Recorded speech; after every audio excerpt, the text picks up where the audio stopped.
Hello YouTube, Infinite Match Great Community, Gandalf here. I thought I'd do a video on Murong Jing E1 right now on this, relatively new account. I feel like this is a better representation of what the new player may experience using a hero like this at a low exclusive.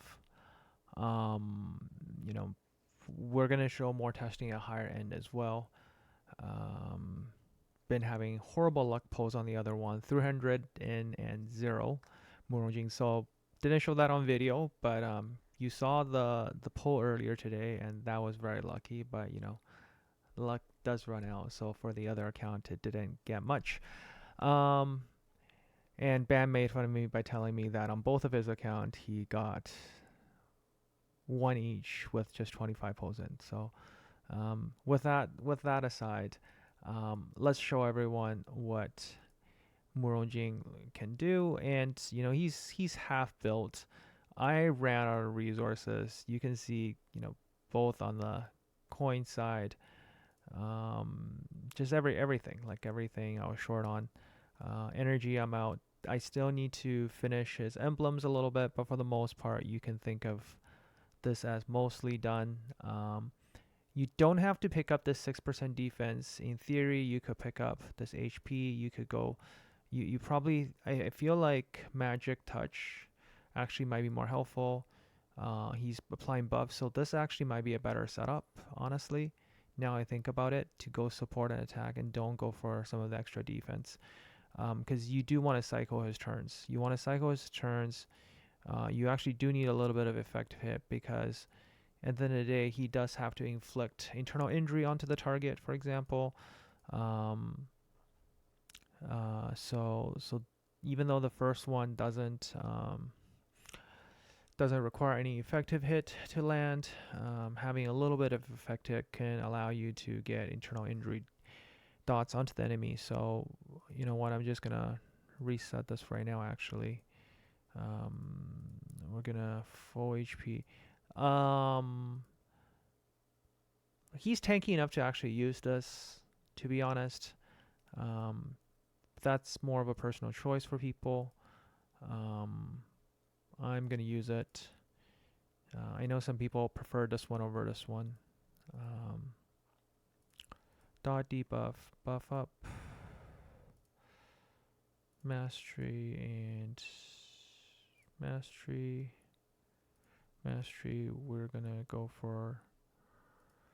We could go for effective hit. When you later on in the game, you can choose to do something else if you want. When you have a shield, damage taken is less. Let's get that effective hit in there, because sometimes you want to open with the ultimate there. Boost your speed, get magic touch, and when you land.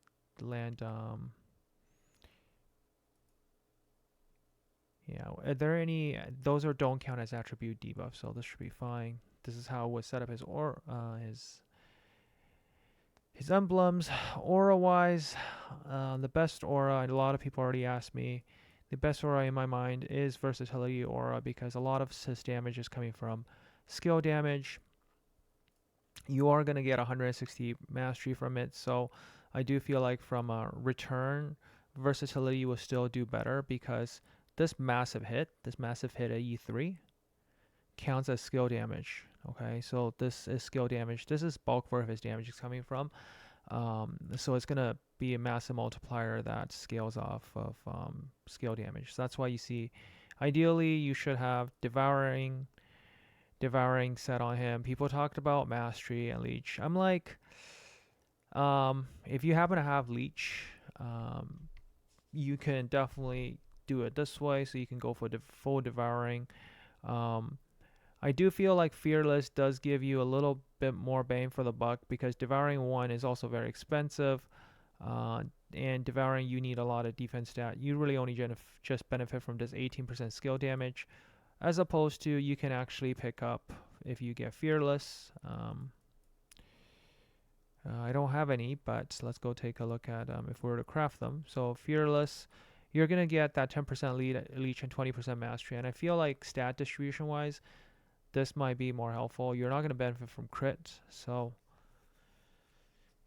it just, if you happen to have a lot of fearless, most of us don't have a lot of fearless. So that's why devouring set, people tend to get a lot of it. And, you know, you can even strip whatever you have on Indra and bring it over to him. I technically could be taking this mythic blessing over, but I have not decided to do that yet. Not until I have E3 anyways. So that kind of goes into his, you know, his equipment. Actually, you know what? If I have breakthrough, I definitely should breakthrough. There's no way I'm regressing him. He's definitely worth it to level up a little bit further. I need all the stats I can get on him right now. I got E1 exclusive. We're gonna get we're gonna actually go for E3.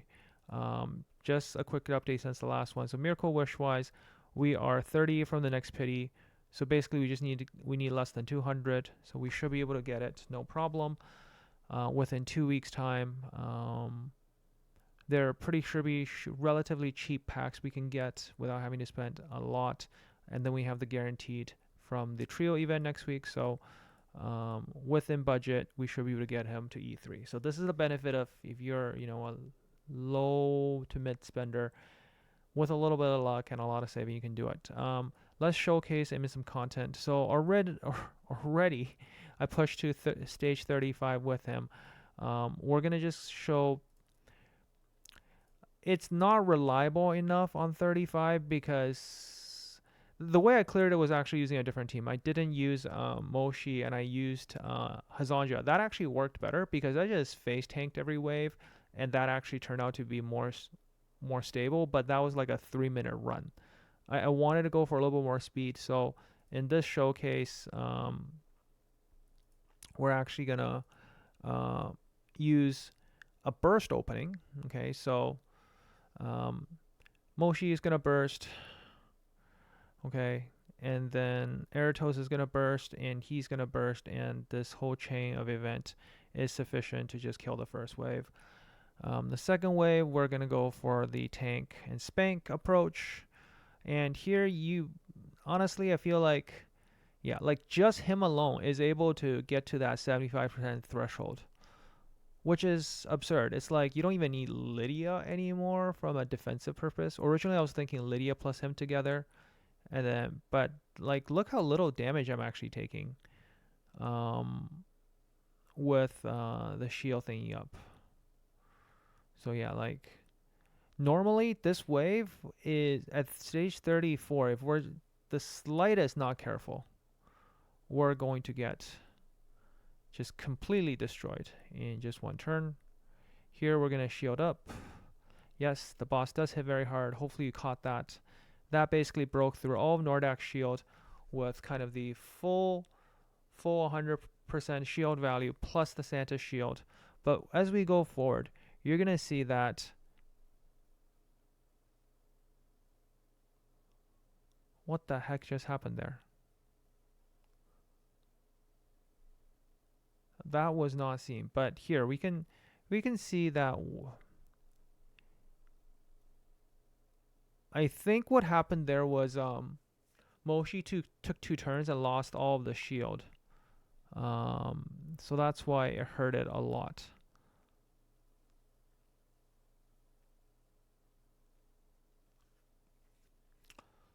But I'm pretty sure we should be able to finish this. I think this is an opportunity for us just to see how much tanking we can actually take with regards to all of this. We're only getting hit 400k or so.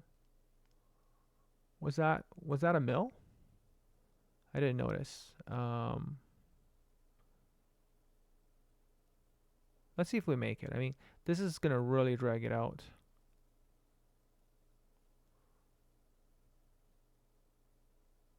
Here's now the big hit from the boss. We do have shield up across the board. We're not getting dangerously low, right? It's not like, and you can see basically Murong Jing is only going to be able to have his sword thingy for 2 turns, but for the rest of the allies, they're going to be able to have it for 4 turns. So they pretty much always have it up.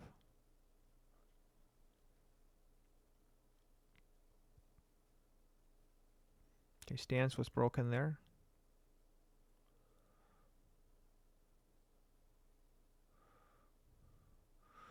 You can see I was very safe. Yes, we lost Moshi. Probably just need to do a setup where I just got to make sure that Moshi doesn't do double turns. I thought I could, I could actually spare to do, one of the double turns, but you can see, we're very safe. We were never in danger with just one real defensive hero here. To my pleasant surprise, I just went over to faction and I just hit the skip button and we managed to clear it. We're just going to spend just a little bit more gem, right? And let's see if we can skip 29 as well. Maybe with a little bit of luck. No? Okay, not with a little bit of luck. Okay. But let's see what happens. If we can't beat 29 on manual, we will go back to do 28. Because here's the thing. With this Echo, he's going to get some additional defense.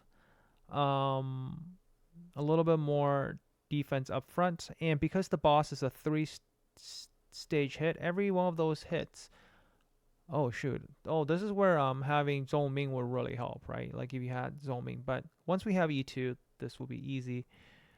I wonder if it's because Moshi wasn't actually killing them anymore. Yeah, that's the bigger issue, actually. The fact Moshi can't kill them. Okay, hold on. Let's see if we use DMU to stun them, would that make things a little bit more different?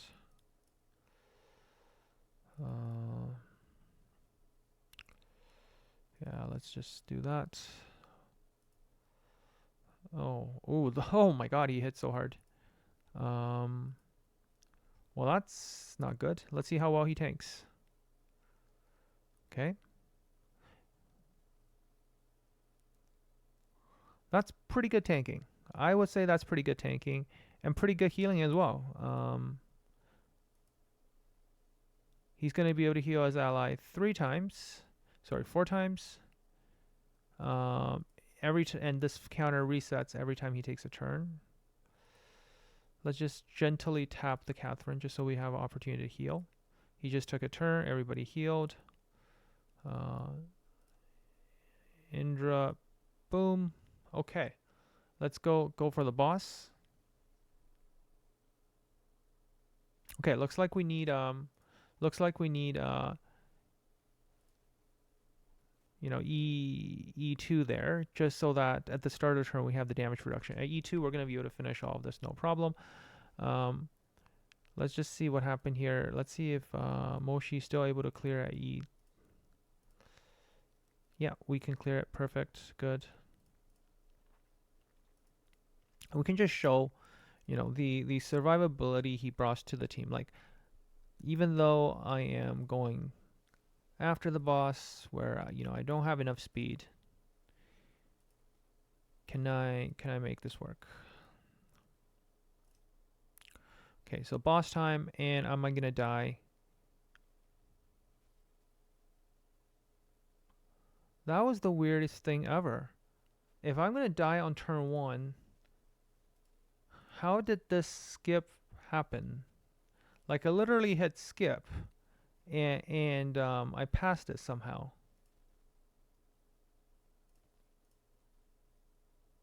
Okay, now it won't let me pass it. Like, that was the weirdest thing ever.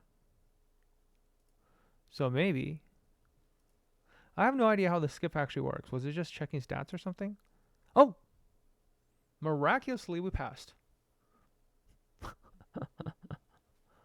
That was weird. Maybe because the boss didn't crit. I think if the boss didn't crit, we would have survived. And one of those scenarios where I didn't get crit, I probably can beat it. But yeah, the extra heals are real nice because without him we won't be healing. Having Zolming here will probably be able to do the trick. At E2, it's going to be a breeze. It's going to be a breeze for sure. So I'll be able to show you that next week once we have him. First impressions in terms of, how strong is he? How do I like him compare against Wukong? Um, I feel like they serve different purposes. First of all, I think at E3 he's just gonna be a real Chad where he's gonna just do a ridiculous amount of damage, and we're gonna look forward to seeing that. At E2 he's gonna really dominate in PvP. Um, in terms of PvP, right? Like the enemy still hits so hard. Yes, we get the damage reduction. Everything becomes so much easier. You really get that only at E2. So keep that in mind. For him to work at E1 or even E0, right? The healing, you get a lot more healing at E1. At E0, you can still do the defense down. You can still do this. You need to pair him with Catherine, for example. So pairing him with Catherine will get the full damage reduction that you need. Um, and you will need him to be a lot faster. Like you need him to be a like Nordak level of speed for it to work effectively, because he kind of just need to make sure he goes before the boss, just so that you can get his Sword Guardian up, right? If you don't have the Sword Guardian up before the boss, you saw exactly what happened there. The key thing is with exclusive 2, you get the Sword Guardian right up, and you also heal a massive amount when you drop below 60% HP. So yeah, I'll leave it at that. I feel like because he combines so many different things into that single hero, he's going to do your DPS, he's going to protect your entire team. It just opens up a huge amount of opportunity to make that work. Okay, so hopefully you enjoyed the video, and let me know if you got Murong Jing already, and let me know how you feel about him. And yeah, I did level up the Echo. I grabbed another copy. Lucky first pull as well. Didn't have to go into extra pities for this. But yeah, having just a 14% skill damage reduction at the beginning of the turn is real nice. That's gonna stack really well with his second skill. So then all of a sudden I'm at 65% already. So yeah, taking like only a third of the damage I would have taken. So that will be huge when we hit E2. All right, I'll catch you guys in the next one. Gandalf out.